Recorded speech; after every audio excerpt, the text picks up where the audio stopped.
नमस्कार, मैं हूं संजय पुगलिया और मैं हूं संदीप चौधरी। अब से लेकर रात 11 बजे तक जारी है हमारी खास पेशकश। 543 सीटों पर मतदान के बाद आप देख रहे हैं सबसे विश्वसनीय पोस्ट पोल सर्वे। पिछले आधे घंटे में आपने देखा कि मुसलमान वोटरों का मिजाज कैसा रहा। अब हम बात करेंगे ग्रामीण और शहरी भारत की तस्वीर क्या उभर करके सामने आ रही है।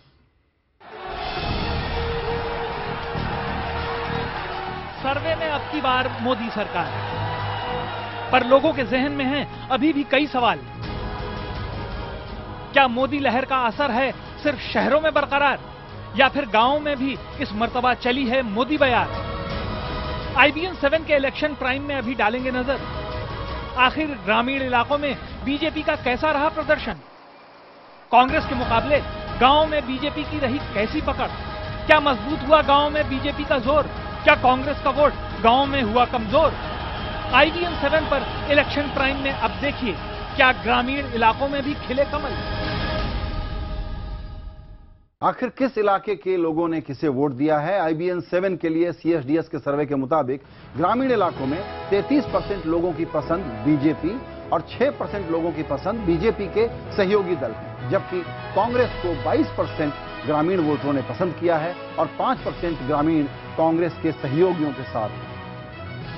शहरों की बात करें तो 36% की पसंद बीजेपी है और 7% की पसंद बीजेपी के सहयोगी दल हैं, जबकि 22% शहरी वोटर कांग्रेस के साथ हैं और 1% शहरी लोग कांग्रेस के सहयोगियों के पक्ष में।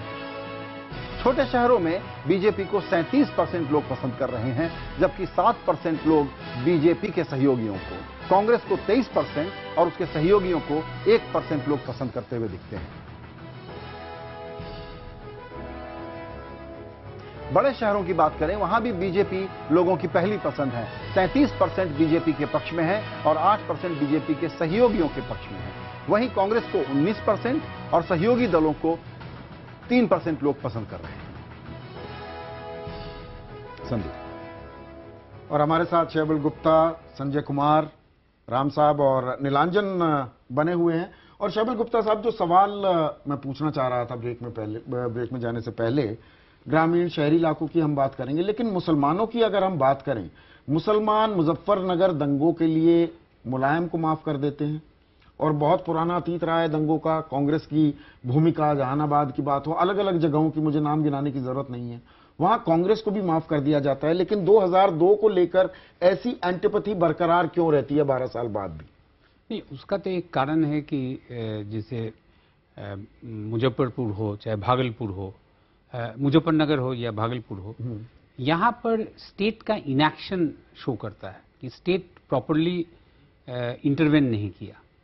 मगर जो गोधरा में ये समझा जाता था कि स्टेट का प्रोएक्टिव रोल रहा राइट को करने में। So there is a qualitative difference. नहीं, अगर मैं 84 की बात करूं, सिखों के दंगे की बात यहां पर ले आऊं, वहां पर भी वही हुआ, लेकिन पंजाब में वो चीज भुला दी गई एक समय के बाद। जी, तो उसमें उसका कारण है कि एक इंदिरा गांधी का असैसिनेशन हो गया, उसके बाद सिख प्राइम मिनिस्टर हुए, प्रेसिडेंट तो थे ही सिख के, तो हमको लगता है उसमें एक टाइम गैप भी हो गया, उसका भी एक कारण था। और सिख का पॉलिटिक्स करके, मार्जिनलाइज करके नेशनल पॉलिटिक्स नहीं हो सकता था।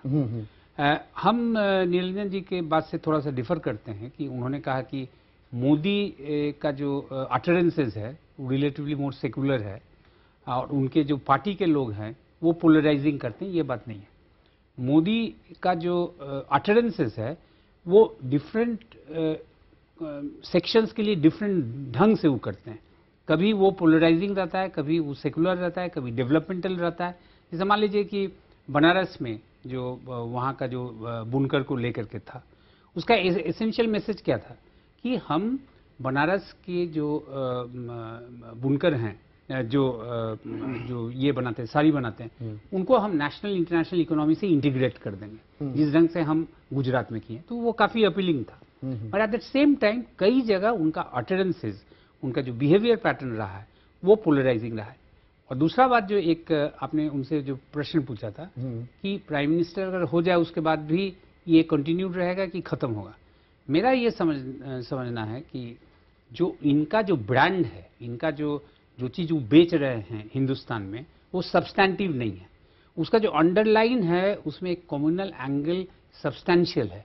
इसलिए इसको छोड़ करके कोई अलग चीज बेचना, अलग चीज ब्रांड की कोशिश वो नहीं करेंगे, वो नहीं कर पाएंगे, हमको लगता है। जी नीलांजन, आप एग्री करेंगे इस बात से कि अब जिस जगह पर फिर से फॉल्ट लाइन अगर हम कहें, डिस्टॉर्टेड है कम्युनल और सेक्युलरिज्म की पूरी डिबेट, मान लिया, लेकिन एक माहौल फिर से बना है, एक हाइटेंड इमोशंस डेवलप हुए हैं, मोदी जी को एड्रेस तो करना पड़ेगा।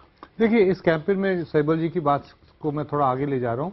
मैं ये नहीं कह रहा था कि मोदी जी ने कोई सेक्युलर बातें की हैं इस कैंपेन में, उनका जो है बहुत सटल हिंदुत्व रहा है।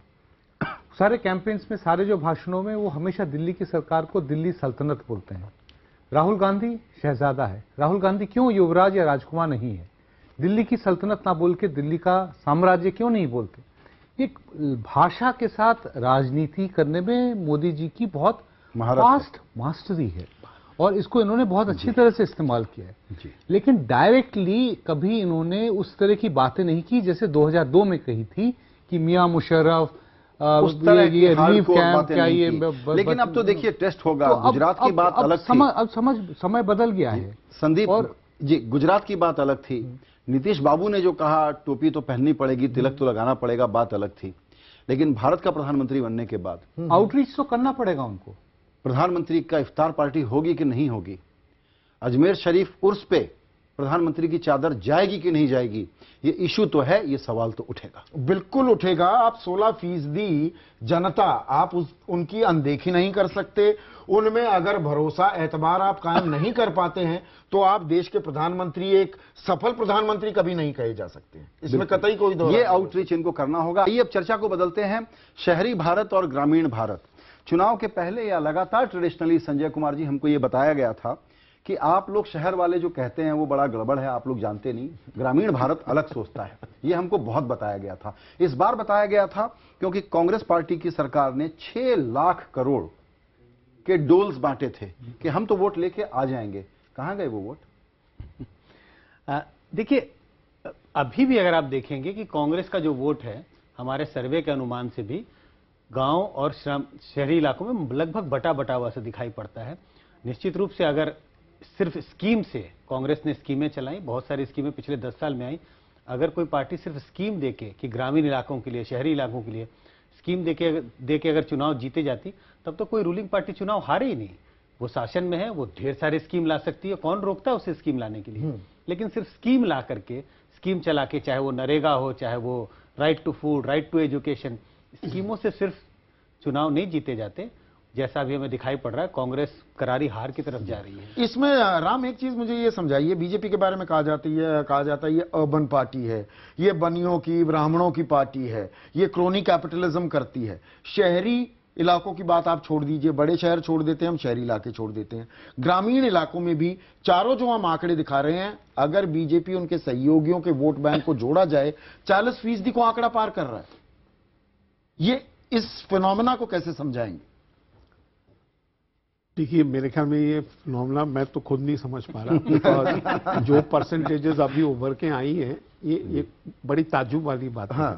और आपने जो छोटे शहर, बड़े शहर, हर जगह फुटप्रिंट्स बराबर के दिख रहे हैं। हाँ, और कांग्रेस के घट रहे हैं। कांग्रेस के यहाँ कहीं पर भी बढ़ नहीं रहे हैं, उनके स्टेडीली घट रहे हैं।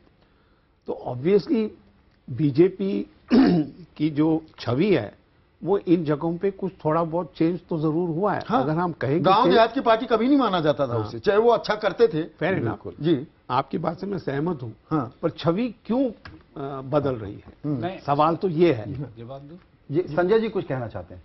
नहीं, मैं ये कह रहा था कि हमने पिछले 5 लोकसभा चुनाव का आकलन किया कि ग्रामीण मतदाता और शहरी मतदाता, हमने देखा बीजेपी की सबसे अच्छा प्रदर्शन रहा है 98-99 में, जब उनके 27-28% वोट थे, और सबसे खराब प्रदर्शन रहा 2009 में 18.8। 10% का घटाव और बढ़ाव होता है। लेकिन हमने देखा ग्रामीण मतदाताओं में उनकी जो पकड़ थी, लगभग उतना परिवर्तन नहीं दिखाई पड़ता, 2-3%। ये जो पूरा जो स्विंग जो होता था वोट का, वो शहरी इलाकों में होता था पूरा। लेकिन इस बार पहली बार दिखाई पड़ रहा है कि ग्रामीण मतदाता भी स्विंग में बिल्कुल इजाफा हुआ है। ये बहुत बड़ा परिवर्तन। सहबालदा, आपसे ये पूछूंगा मैं कि बिहार उसका बहुत अच्छा एग्जाम्पल होगा। हम लोग ये जो बांट के देखते थे कि एक औसत हिंदुस्तानी नागरिक कैसे सोचता है, ऐसा कोई डिवीजन हिंदुस्तान में पिछले कई बरस से बचा नहीं पॉलिटिशियंस के दिमाग में शायद रहा होगा, लेकिन भारत अब शहरी और ग्रामीण के तौर पर देखना गलत है। एक तो जो रूरल एंड अर्बन जो डिवाइड है वो काफ़ी घट गया है, इसमें कोई शक नहीं है। मगर सबसे जो बड़ी बात है कि बीजेपी का एक कंसर्टेड स्ट्रैटेजी रहा है बिहार में भी और नेशनली भी कि कोऑप्ट करना बैकवर्ड क्लासेस का। अगर जिस ढंग से उनका टिकट डिस्ट्रीब्यूशन अगर देखें यूपी में, उसमें large number of backwards candidate को कोऑप्ट किए हैं, जो कि पहले नहीं था। पहले it was a much more upper caste centric and very much urban centric. ये चेंज हो गया जिस ढंग से इसमें जो नरेंद्र मोदी ने अपना ओबीसी बैकग्राउंड अच्छी तरह से इस्तेमाल किया, लोगों को बताया, क्या वो भी एक फैक्टर था? नहीं, हमको लगता है कि ओबीसी बैकग्राउंड बहुत ऑथेंटिक नहीं था उनका। वो ऑथेंटिक था या नहीं, पर लोगों ने वो खरीदा वो आइडिया नहीं कि मैं चाय बेचने वाले का बेटा हूं, चाय मैं बेचता था, मैं गांची हूं, ये बातें कही गई है बाकायदा। वो कही गई है, उसको एक प्रोपेगेंडा में वो यूज्ड हुआ है, मगर जो मेन स्ट्रैटेजी अगर आप देखिएगा उससे कुछ नहीं होता। चाय बेचने वाला में जब वो रैली में कहते थे ना शैबलदा कि क्या गरीब का बेटा राज नहीं कर सकता, वो चीजें, क्या वो एक स्ट्राइक भी किया, एक कॉर्ड को स्ट्राइक किया? नहीं, वो तो किया होगा, मगर जो मेन स्ट्रैटेजी अगर आप देखिएगा, cooption of the backwards in UP, cooption of the backwards in Bihar. देखिए बिहार ही में जो यूजुअली अपर कास्ट सेंट्रिक जो लीडरशिप है उसको थोड़ा मार्जिनलाइज करके सुशील मोदी को कंटिन्यूड रखा गया है जी। और जिस ढंग से वो आउट ऑफ द वे जाकर के पासवान से अलायंस किए या जो उनसे कुशवाहा से जो अलायंस किए या अपना दल से जो यूपी में अलायंस किए, ये एक मैसेज कन्वेड हुआ कि हम बैकवर्ड कोऑप्शन कर रहे हैं, इसेंशियली रूरल कोऑप्शन हो जाएगा। बिल्कुल, ये संदेश देने में भी कहीं ना कहीं कामयाब रहे। एक छोटा सा ब्रेक लेंगे, ब्रेक के बाद भी चर्चा जारी रहेगी। हम कुछ और डेमोग्राफिक्स आपके साथ शेयर करेंगे, आपको दिखाएंगे और उस पर चर्चा हम करते रहेंगे।